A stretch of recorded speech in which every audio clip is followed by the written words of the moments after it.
जी बिस्मिल्लाहिर्रहमानिर्रहीम। अस्सलाम वालेकुम to all. I am Usman Baig. और कल मैंने एक पोस्ट की थी एक्सट्रीम कॉमर्स ग्रुप में regarding my journey from rupees 500 sales to 1 million sales. तो बहुत ही ज़्यादा लोगों ने इसके बारे में मुझसे क्वेश्चंस पूछे, मैसेज रिक्वेस्ट भी भेजी और कमेंट्स में भी पूछे। तो it was not possible for me to answer one by one, so I have decided to make a video regarding my journey and how did I start and the whole process, किस तरह से ये शुरू और कैसे चलता आ रहा है। so, अगर आप मुझसे पूछें कि how I reached 1 million sales, उसका सिंपल सा जो जवाब होगा ना, ये because I am market leader in my product category। अब जब आप मार्केट लीडर बनेंगे तो ज़ाहिर बात है फिर कुछ एक्स्ट्राऑर्डिनरी जो है वो अचीवमेंट भी आपको मिलेगी। अब मार्केट लीडर बनेंगे कैसे? मार्केट लीडर आप इस तरह से बने कि आप सिर्फ एक प्रोडक्ट कैटेगरी को टारगेट करें। और जो मैंने क्या किया, I only targeted one particular niche of the market.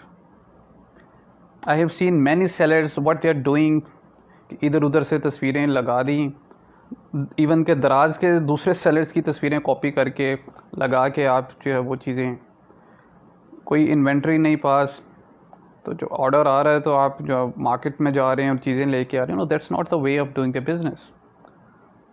आप थोड़ा ऑर्गेनाइज्ड हो जाएं। थोड़ा ऑर्गेनाइज्ड वे में जब आप एक पर्टिकुलर जो कैटेगरी को आप टारगेट करेंगे, उसका बेनिफिट क्या होगा? उसका बेनिफिट आपको ये होगा कि आपको कॉस्ट एडवांटेज मिल जाएगा। तो when you have competitive advantage of cost, तो आप अपने कंपटीशन में बहुत अच्छी तरह जो है वो कंपेटिटर से ज़्यादा एज जो है वो ले जाएंगे। तो अगर दराज पे देखें तो कंपटीशन जारी बात है, वहाँ पे जिस तरह से बाकी मार्केट्स में कंपटीशन होता है, यहाँ पे पाकिस्तान की दराज की मार्केट में भी काफ़ी ज़्यादा कंपटीशन है। तो आपको कॉस्ट की बेस पे यहाँ पे कम्पीट करना पड़ेगा। और कॉस्ट एडवांटेज कब आएगा? जब आपका एक नीच होगा। अगर आप मल्टीपल आप कैटेगरीज में चले गए कि जो मर्जी लोगों ने दिल किया, जहाँ से मर्जी वो तस्वीरें उठा के लगा दी और जो मर्जी दिल में आया बेचना शुरू करिए, no, that's not the way. फिर आप कभी भी उसमें कोई कॉस्ट एडवांटेज नहीं हासिल कर सकेंगे। अब आप फॉर एग्जाम्पल कहीं ऐसे सेलर जब मल्टीपल कैटेगरीज में डील कर रहे हैं, अब आपको एक प्रोडक्ट का ऑर्डर आता है तो आप उसको जाके लोकल मार्केट से बाय करते हो, तो आपको एक तो वो चीज़ महंगी भी मिलेगी और फिर वो उस चीज़ में आपको स्टॉक का भी इशू हो सकता है कि वो for example not available out of stock है, तो आप किस तरह से उसको इन्वेंट्री को आप मैनेज ही नहीं कर सकेंगे अपने। तो कॉस्ट एडवांटेज मुझे कैसे कॉस्ट एडवांटेज मिला? कॉस्ट एडवांटेज मुझे इसलिए मिल रहा है because I have brand authorisation of 3 companies.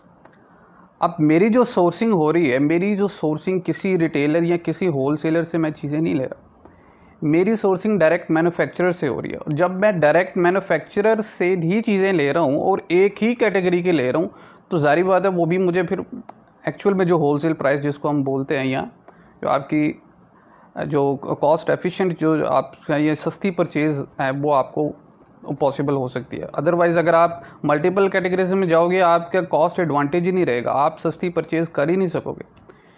तो ये जो चीज़ है इसमें कि आपकी कॉस्ट एफिशिएंसी ये बहुत ज़रूरी है। जब आप कॉस्ट एफिशिएंट बन जाते हो और आपकी जो प्रोडक्ट है, फिर जब ऑटोमेटिकली जो है उस पर लोग जो है वो उसमें आपको एडवांटेज देना शुरू कर देंगे और आपके पास जो है वो आहिस्ता आहिस्ता जो है वो ग्रेजुअली यू विल रिसीव जो उसमें ऑर्डर्स हैं आप आना चाहिए। हाँ, अब आप ये कर सकते हैं, जो कैटेगरी आप एक रखें, लेकिन you can add different models, colours, features, sizes of product, ये आप कर सकते हैं। लेकिन कैटेगरी जो है वो आपकी एक होनी चाहिए ताकि जो कस्टमर आ रहा है उसको पता हो कि यार ये बंदा इस नीच में काम कर रहा है, तो कस्टमर को भी पता हो कि यार ये पर्टिकुलर बिजनेस को डील कर रहा है, तो कस्टमर जो है वो आप पे ज़्यादा ट्रस्ट करेगा। अब ये तो चीज़ हो गई कि आपने चले डिसाइड कर लिया कि भाई ठीक है मैं ये एक ही कैटेगरी में काम करने जा रहा हूँ, लेकिन अब वो कैटेगरी है वो आप कहाँ से आपने चूज़ करना है। कि आपको कैसे पता लगेगा भी कौन सी कैटेगरी ज़्यादा उसमें आ रही है, ज़्यादा डिमांड है या ज़्यादा उसमें सेल्स आ रही हैं, ज़्यादा लोग उस पर ऑर्डर कर रहे हैं? उसका बहुत सिंपल सा तरीका है, आप दराज की एक जो वेबसाइट पे चले जाएं, वहाँ पे जाएं, आप कोई भी प्रोडक्ट है उसके कीवर्ड्स आप लिखें तो आप उसकी लिस्ट देखेंगे, उस लिस्ट में आप कुछ भी सर्च करें तो जितनी भी प्रोडक्ट्स आ रही हैं आप उनके देखें कितनी रिव्यूज़ आ रहे हैं उस पर, जिस पे जितने ज़्यादा रिव्यूज़ हैं मीन्स कि वो चीज़ उतनी ज़्यादा सेल हो रही है, उतने ऑर्डर्स आपको ज़्यादा आ रहे हैं। तो वहाँ से आप उनकी जो ऑर्डर्स की फ्रीक्वेंसी है उसको आप जो है वो जज कर सकते हैं। ठीक है, इसके अलावा देयर आर सर्टेन बुक्स जो है वो दराज पब्लिश कर रहा है। अब दराज जो है वो अपनी इनसाइड बुक जो है वो पब्लिश कर रहा है, वेरी इफ़ेक्टिव, वेरी नॉलेजेबल। कुछ स्टैटिस्टिकल एनालिसिस कर लें, कुछ रिसर्च कर लें, आप अपनी प्रोडक्ट जो है वो लॉन्च करने से पहले देख लें कि कौन सी प्रोडक्ट की कितनी फ्रीक्वेंसी है, किस प्रोडक्ट को लोग ज़्यादा सर्च कर रहे हैं, किस प्रोडक्ट को जो है वो लोग जो है दराज पर ज़्यादा बाय कर रहे हैं, किस में कंपटीशन कितना ज़्यादा है, किस में कंपटीशन कितना कम है। तो दराज इनसाइट बुक जो है वो उसका आप पहले ज़रूर जो है वो देखें कि उसमें कौन कौन सी चीज़ें हैं जिसमें ज़्यादा पोटेंशियल हो सकता है। तो ये तो आपका यानी कि प्रोडक्ट जब आपने लॉन्च करनी है तो इन चीज़ों का आपने ख्याल रखना है। अब जब आप प्रोडक्ट आपकी फाइनल हो जाती है और फिर हम उस तरफ आ जाएंगे जो बाकी चीज़ें हैं कि हमने ज़्यादा से ज़्यादा जो है वो कस्टमर को कैसे लेके आना है। लेकिन जो मेन चीज़ है ना वो आपकी प्रोडक्ट है। बेसिक आपकी अगर बेस देखें अच्छी होगी, आपकी प्रोडक्ट अच्छी होगी ना, फिर वो टूल्स भी काम करेंगे जो कि सेलर्स की सेल जनरेट के लिए दराज ने डिफरेंट टूल्स जो हैं वो प्रोवाइड किए हैं। लेकिन जब आपकी प्रोडक्ट ही जो है वो डिमांडिंग नहीं है, आपकी प्रोडक्ट जो है वो सही आपने सेलेक्ट नहीं की, तो फिर वो सारे वो जो आप मेहनत करोगे वो बाद में वो भी फिर जो है वो फजूल होगी। ठीक है, तो इसलिए वो सेलर्स जो कि जिनके पास कोई इन्वेंट्री नहीं है, लेकिन जस्ट इन टाइम यहाँ पे काम नहीं करेगा, तो I will advice all of you people जो कि ई कॉमर्स में इंटरेस्टेड हैं, करना चाहते हैं, ये कर रहे हैं, तो थोड़ा ऑर्गेनाइज्ड तरीके से चलें, ऑर्गेनाइज्ड वे में अपनी जो है इन्वेंट्री अपने पास रखें, ऑर्गेनाइज्ड तरीके से अपने जो है वो सारी शॉप आप देखें, उसको अपडेट करते रहें साथ साथ, और मेक श्योर कि आपका जो सप्लायर है उसमें इतना पोटेंशियल हो कि वो कभी भी आपको आउट ऑफ स्टॉक जो है वो ना होने दे। यानी कि आप लीड टाइम अपना रख लें कि मैक्सिमम देखें आप देर SL अगर हम दराज का देखें तो there is a 24 hours time from pending to ready to ship and 24 hours time from ready to ship to shipped. तो ये 48 आवर्स हैं आपके पास। तो अगर आपका सप्लायर इसमें आपको इन्वेंट्री नहीं प्रोवाइड कर सकता तो किसी दूसरे के पास चले जाएं।